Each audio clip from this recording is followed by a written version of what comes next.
Hello everyone, कैसे हैं आप लोग। आज की क्लास में हम लोग एन एपिटॉफ का चैप्टर पढ़ने वाले हैं। ये क्लास 12th का इंग्लिश का पोएट्री का चैप्टर है और एग्ज़ाम के दृष्टिकोण से ये बहुत ही महत्वपूर्ण है। और इस चैप्टर से आपके एग्ज़ाम में बहुत सारे क्वेश्चन आते हैं। और आप जिस चैनल पे अभी जुड़े हुए हैं ना, उससे उम्मीद रखिए कि आप जब इस वीडियो लेक्चर को देखेंगे तो आप इस पूरे चैप्टर को आसानी से समझ जाएंगे और याद करने की कोई ज़रूरत ही नहीं पड़ेगी, ठीक है ना। क्योंकि मैं आपको जो है ना ऑब्जेक्टिव बिल्कुल बेसिक से समझाऊंगा, ज़ीरो लेवल से। ओके जी, तो चलिए देरी ना करते हुए यानी बकवास ना करते हुए स्टार्ट करते हैं आज का क्लास। तो सबसे पहला ऑब्जेक्टिव आपके स्क्रीन पे शो हो रहा होगा, आप देख सकते हैं।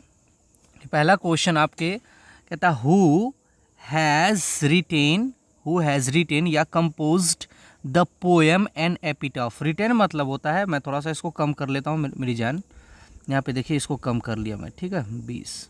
ओके, कहता हु हैज़ रिटेन, रिटेन मतलब होता है लिखा, मतलब किसने लिखा है, क्या कंपोज्ड किया है, कौन सा पोएम, एन एपिटॉफ। तो इसके लेखक का नाम मेरी जान है वॉल्टर डिलामेयर।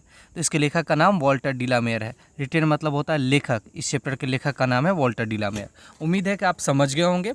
चलिए देखिए ये बिल्कुल सही है। अब अगले ऑब्जेक्टिव की तरफ बढ़ेंगे। क्वेश्चन नंबर 2 आपके स्क्रीन पे है, आप देख सकते हैं। वॉल्टर डिलामेयर वॉज बॉर्न, बॉर्न मतलब होता है जन्म, मतलब वॉल्टर डिलामेयर का जन्म इन द ईयर, किस वर्ष हुआ था। ओके जी, वॉल्टर डिलामेयर का जन्म किस वर्ष हुआ था। तो इसका जन्म जो है ना 1873 में हुआ था, मूनफील्ड लंदन में। मूनफील्ड लंदन में, याद रखिएगा नीचे ये ऑब्जेक्टिव आएगा, मूनफील्ड लंदन में। इसका ऑप्शन हो जाएगा ऑप्शन सी, बिल्कुल सही जवाब है। चलिए अब क्वेश्चन नंबर 3 की तरफ जाते हैं। क्वेश्चन नंबर 3 क्या है जी। ही डाइड मतलब होता है मृत्यु, मृत्यु मतलब कि वह कब मरे। वॉल्टर डिलामेयर की मृत्यु कब हुई जी। तो वॉल्टर डिलामेयर की मृत्यु जो है 1956 में हुई, 1956 में। आप इसका आंसर मिला सकते हैं 1956, बिल्कुल सही जवाब है। अब क्वेश्चन नंबर 4 की तरफ हम लोग चले जाते हैं।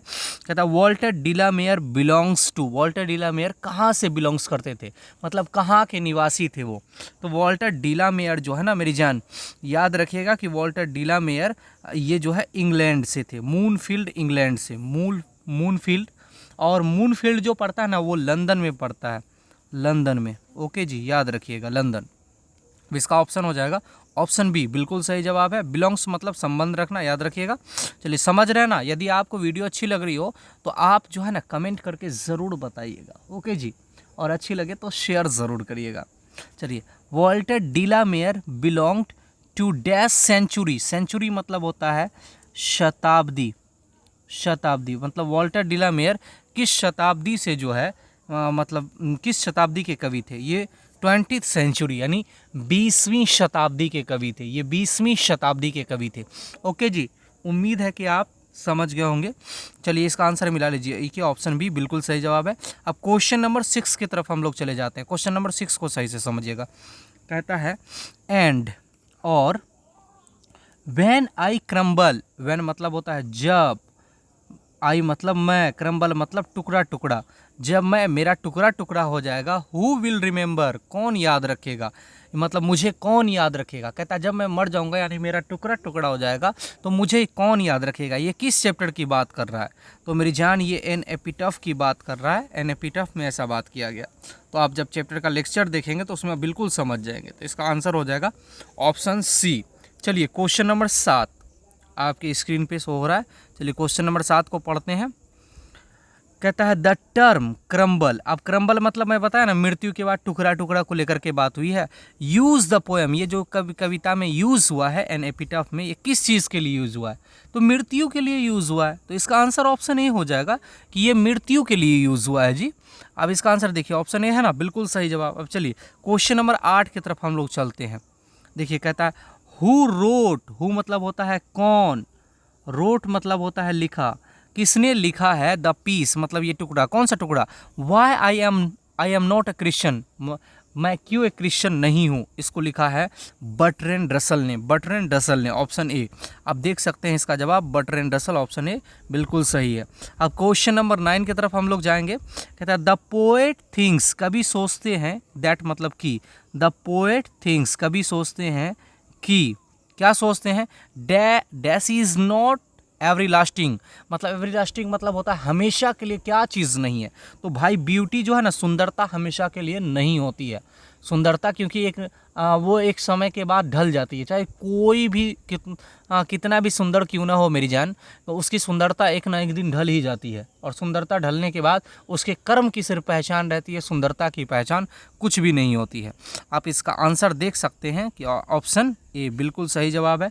अब चलिए क्वेश्चन नंबर 10 की तरफ हम लोग जाएंगे। ये देखिए कहता है वॉल्टर डिलामेयर वॉज, वॉल्टर डिलामेयर वॉज, क्या थे वॉल्टर डिलामेयर, एक पोएट थे, नोवेलिस्ट थे, शॉर्ट स्टोरी राइटर थे, ऑल ऑफ दिस, हाँ ये सभी कुछ थे, पोएट भी थे, नोवेलिस्ट भी थे, शॉर्ट स्टोरी राइटर भी थे। इसका आंसर हो जाएगा ऑप्शन डी, ऑप्शन डी याद रखिएगा, ऑप्शन डी। अब देखिए यहाँ मिला लीजिए, ऑप्शन डी बिल्कुल सही जवाब है। चलिए क्वेश्चन नंबर 11 आपकी स्क्रीन पे शो हो रहा है, चलिए पढ़ते हैं। कहता है in Walter de la Mare songs there is a note of, ये नोट किस चीज़ को लेकर के है भाई, जो सरप्राइज को, मेलकॉनिक, ये देखिए कि मेलकॉनिक ये उदासी वाला, मतलब ये जो कविता आप पढ़ रहे हैं ना, ये उदासी को लेकर के पढ़ा जा रहा है, उदासी वाला कविता है ये। इसका आंसर हो जाएगा ऑप्शन सी। चलिए सी जी। अब क्वेश्चन नंबर 12 आपके स्क्रीन पे शो हो रहा है। कहता lights off step, light of step, light of step मतलब होता है घूमने फिरने वाली, एंड घूमने फिरने वाली एंड दिल वाली, वॉज इज टेकन फ्रॉम, मतलब ये इस चैप्टर में जब आप पढ़िएगा ना, शुरुआत में ही बात दिया गया है कि इस औरत को जो ना वेस्ट कंट्री की थी, इसको घूमने फिरने का बड़ा शौक था और कवि के नज़र में ये सबसे सुंदर महिला थी, ठीक है ना। तो ये जो बात लिया गया है एन एपिटॉफ से लिया गया है कि कभी एक कब्र पे जा करके और एपिटॉफ के पास बैठ करके इसकी चर्चा करते हैं। ऑप्शन सी बिल्कुल सही जवाब है। अब क्वेश्चन नंबर 13 आपकी स्क्रीन पे शो हो रहा है जी।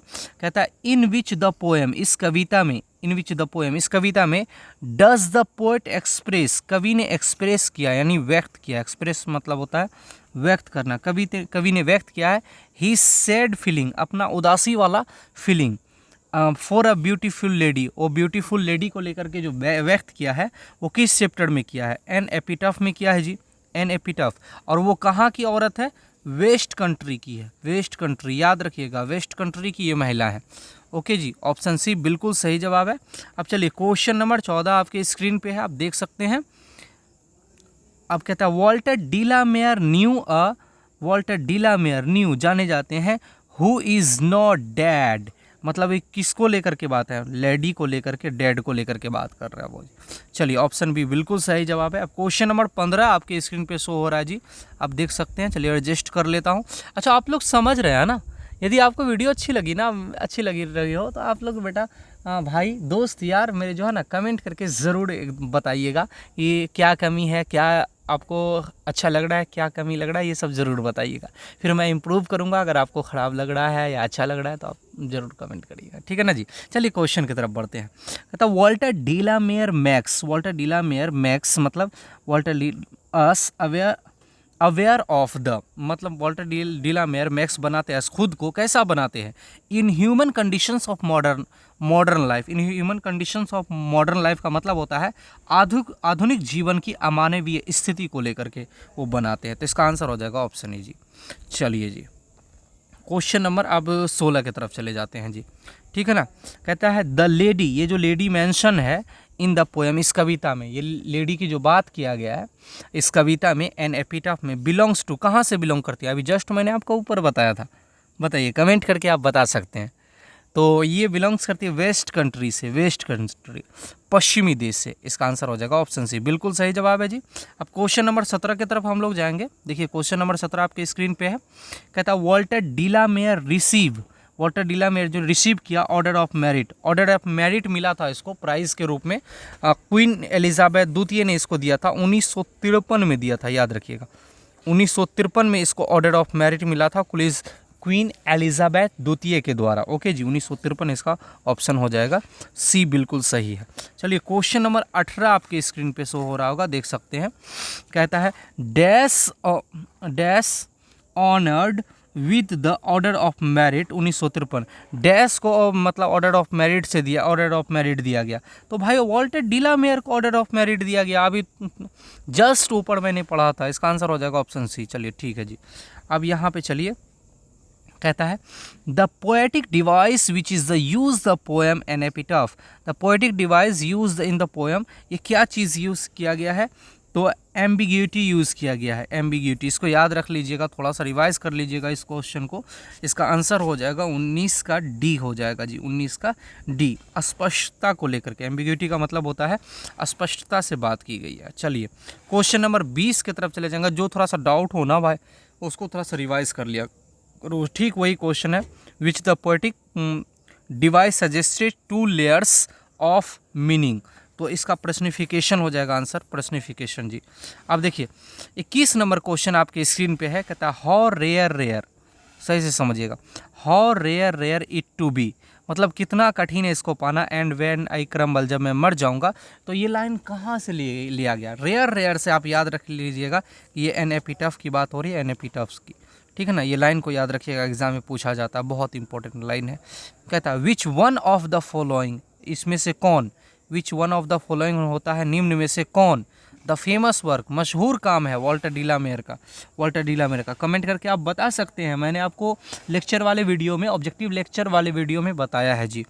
तो हो जाएगा पीकॉक पाई जी, पीकॉक पाई, बहुत अच्छा, इसका ऑप्शन हो जाएगा वॉल्टर डिलामेयर का फेमस वर्क है पीकॉक पाई जी, ठीक है ना। चलिए क्वेश्चन नंबर 23 के तरफ अब हम लोग बढ़ते हैं। कहता where is the poet sitting right no, कवि कहाँ अभी बैठे हुए हैं।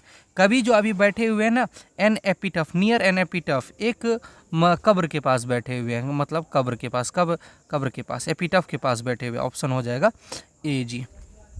चलिए क्वेश्चन नंबर 24 कहता है द पोएट फील्स, कवि महसूस करते हैं, दैट आफ्टर हिज डेथ, उसके मरने के बाद, कवि के खुद मरने के बाद, नोबडी विल डैश हर, कोई उसे नहीं रखेगा, क्या या नहीं रखेगा, याद नहीं रखेगा।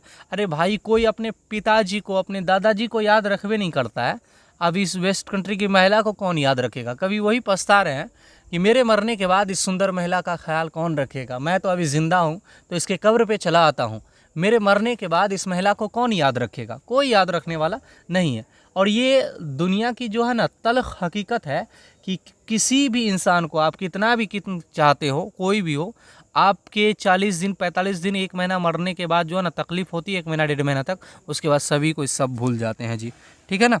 तो इसका आंसर हो जाएगा ऑप्शन बी, रिमेंबर, कौन याद रखेगा। कहता है द लेडी हु डाइड, ये जो लेडी मरी है, लाइज इन द, जो लेटी हुई है, कहाँ लेटी हुई है, ग्रेव, कब्र में लेटी हुई है, ये लेडी मर करके कब्र में लेटी हुई है जी, ऑप्शन इसका बी।